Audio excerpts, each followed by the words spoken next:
Well, hey crafty friends, it's Hiedi Scott with DiyDreaming, and on this quick video tutorial, I'm going to show you how you can etch glass.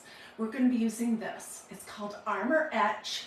Mine came from Hobby Lobby. It was $6.99. It lasts a long time, but you can get bigger bottles. And then we're going to be using some plain glass coffee mugs that I picked up for about $3 for a set of 4 at Goodwill. But you can use any kind of glass. Like I have a zillion pieces in my kitchen that have been etched. And we're going to use this beautiful new dragonfly stencil to etch. So that's one that I did yesterday. All right, and this is the stencil right here. Let me see if I can back up just a little bit and get a better view. I never know where I want to be. Okay, we're going to be using this stencil right here. Now I'm totally leaning. I'm so sorry, folks. This stencil right here, and yes, I cut mine in half. And I just want to tell you, it's not against the law. You can cut your stencils however you want. This is a big, big stencil, and it's hard to work on glasses with a big stencil. So I just ordered another one. Creators get a sweet little discount. I just ordered another one that I will not cut up, and we'll be using these, and we'll be using a sponge brush. So before I hop in, let me show you this project that we did a few Sundays ago, which is so hard for me to show glass etching on videos. It's that gorgeous stencil that says, "Even the wind and the waves obey him." And then there are these gorgeous waves at the bottom. So that is definitely one of my favorite glass etching projects of all time. Okay, so I have my tacky towel out. You want to work on something to protect your surface, and these can be washed. And you also want to just be careful that you don't get this in your eyes. Don't eat it. Don't get it on your fingers and leave it all day. If you get it on your fingers, just wash them promptly. I know the first time I did glass etching, I was like super afraid, but it's not necessary. You don't have to be super afraid. So, just gonna open that up and get that ready. I am going to fuzz my stencil first of all. Let's see, which one do I want to use? Let's use this piece. Okay. You can fuzz a stencil on a t-shirt, on a pair of jeans, on the tacky towel that Magnolia has that's so great. I have used this a few times, so I'm not going to overly fuzz it. And then lay your glass piece down, and the trick is you need to do your best to make sure every single part of the surface of the glass has the stencil stuck to it really good. Because you don't want to be pushing glass etching cream through the holes and then just having big blobs, you know. That is not going to look good. So I'm going to hold my glass with my hand inside of it, but I want the other hand. And I'm just going to firmly, this is an all over design, which is nice. It does not matter if it's straight. And that's one thing when you're doing glass etching. Well, there's a couple things. You want to make sure that you chose a glass surface that is pretty much straight up and down. Because if it has a big curve to it, it's going to be hard to get your stencil fully applied and stuck down fully so that you don't have big bubbles that the etching cream can get under. Okay, so I have this on kind of crooked, but it does not matter because I wanted to have it focus the area where like the little dragonflies are. Okay, and then I'm going to get a paper plate and oops, I'm going to use this brush to get some globs of my etching cream out. I have done both. I have used a brush. That was what I used the first time. The second time, I'll show you in just a minute, I used a foam brush, and I felt like the foam brush did a better job because you didn't have thick puddles of the etching cream. And if your stencil's brand spanking new, you just want to be careful that it doesn't fold over on itself. That's a bummer. And sometimes you can get those unstuck, and sometimes it's nearly impossible. So I'm just going to apply a pretty thin coat on my glass.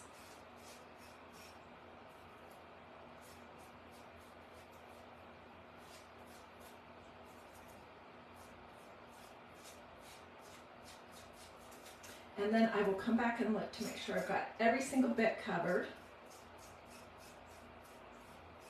Oh, the other thing I wanted to tell you guys about glass etching is, I mean, you do your own thing, but you really don't need to wear goggles or even gloves unless you want to. I never do. I'm just carefree and wild, I guess. I don't know. But it's, I mean, honestly, it's not that. And I've gotten plenty of glass etching cream on my hands, and I just washed them promptly, and I did not die or have big, big wounds. So I'm not sure that this would be a project I would do with little ones.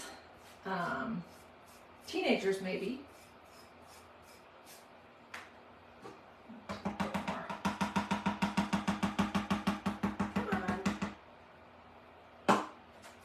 Oh, and this foam brush, I cut the end off because it was yucky, and I don't have any good foam brushes in my craft room right now, apparently. So that's something I need to pick up next time I'm out and about. I'm especially going to make sure that I get our cute little dragonfly friend covered really well. And I'm going all the way from the base of the cup up to the lip. So when you do glass etching, guess what? Everything you make is permanent. It's permanently etched. You can treat the glass vessel just the same before you etch, after you etch it as before. So if it could go in the dishwasher before, it can go in the dishwasher after. If it could be okay with hot liquids or whatever, it'll be okay after.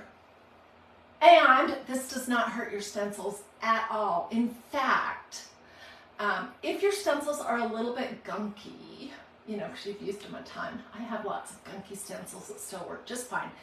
This can almost clean a little bit of that gunk out. It's amazing. And you're in no particular rush to get the stencil off the glass vessel. I'm going to take it off right away, or to get it washed. I just want to look at it really good and make sure I got everything covered. Oh, and if you've done glass etching before, tell me if this statement is true. Glass etching is addictive. Is that true? Is glass etching addictive? In my experience, I would say yes. I have done so much glass etching because it's just so amazing. This is chemically going to scratch the outside of your glass vessel.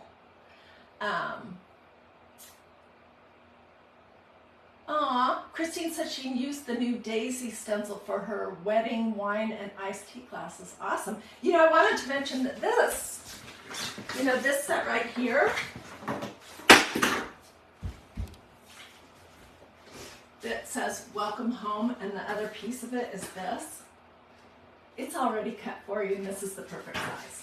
But you can really use any all over pattern. You can use any stencil that you want. Okay, so I think I have this all covered.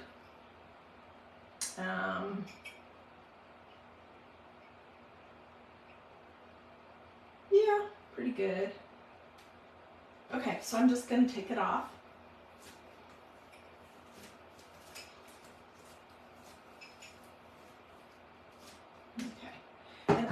This over here. I'll wash it in the kitchen sink when I'm done with this video. And it'll be okay to sit for a few minutes. Figure out what I can put it on. I don't want to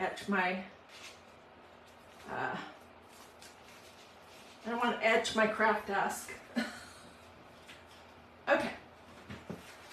So, this is what it looks like. Isn't that amazing? This stencil is beautiful, you guys. Absolutely beautiful. Look at our little dragonfly. Isn't that cute? Okay, so you're looking at the glass vessel with the etching cream still on it. That's why it looks white. People ask me this every single time I do glass etching. What happened? It disappeared when they wash it. That's because you're washing the white cream off of your glass vessel. So you won't be able to see that anymore.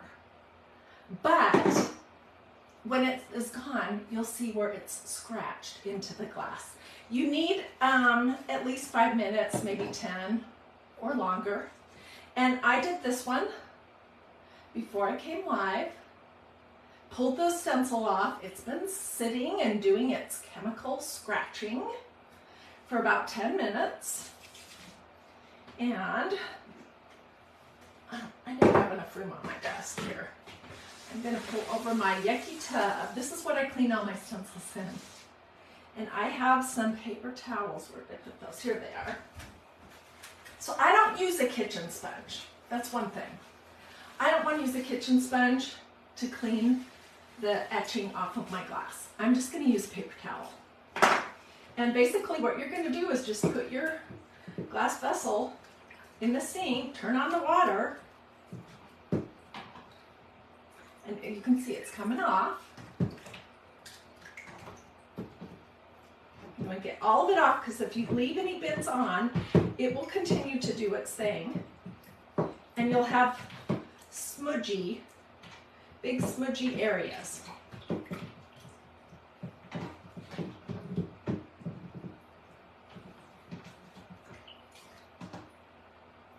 Okay. So, let's just dry this. And looks great. Let me put this aside and I'm going to throw my stencil in here. So it can soak until I can get out to the kitchen to wash it. But that glass etching cream is not going to hurt it. I promise. Okay, and look.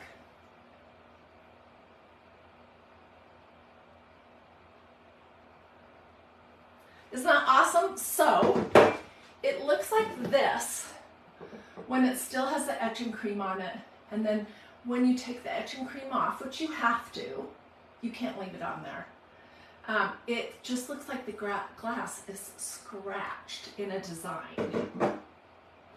Okay, another question I get frequently when I do glass etching is there a way to etch in color? I'm not aware of one. I mean, this glass etching cream looks white when you put it on. It's just because you're seeing the cream. But as soon as you wash it off, what you see is your glass, but it's scratched or etched by the whatever chemicals are in your etching cream. So I'm not aware of a way to etch in color, but I'm not saying there isn't anyway. I'm saying that I have not discovered that yet myself. And everything that you etch can be treated the same after you etch it as you did before. So if this glass vessel could go in the dishwasher before, it can go in the dishwasher after. It can come in contact with your face because I washed all that chemical off. Now we have the glass just with the etching. It can, if it could hold hot beverages before, it can hold hot beverages after. So that was the project. Let me tell you where I got everything. This came from Hobby Lobby, and it's Armor Etch brand. I think they're probably all about the same. So use whatever brand you can get your hands on. This seems a little bit on the expensive side to me. Maybe because I bought it at Hobby Lobby. I don't know. but it is a good brand and it does work great. And then I used this beautiful stencil that is new as of Wednesday from magnoliadiy.com. It's called Dragonfly Pattern, and I cut mine in half. It's like a big stencil. I'm going to do a beautiful pillow with the full size one when it comes, hopefully next week. Anyways, if you would like a direct link to this stencil or to anything else, just let me know and I'd be glad to grab that for you. You can use any all-over pattern design to etch glass. The glass etching won't hurt any of the Magnolia design stencils. And it's not going to hurt you either. Just don't eat it, put it in your eyes, or rub it on your body like it's lotion. Alrighty, well, let me know if you have questions. Let me know if you want links. Do with this. That's a spring. That's a heart. Say something to me in the comments. Do a sprinkle. Let me know if you have questions. And if you missed the beginning of the video, you can watch the whole thing when I'm all finished on replay. I will drop some pictures. It's so hard to photograph this, but I will drop some pictures in these comments as well. And thank you for joining me. If I don't see you again later, I hope that you have a blessed and wonderful rest of your day, and I hope to see you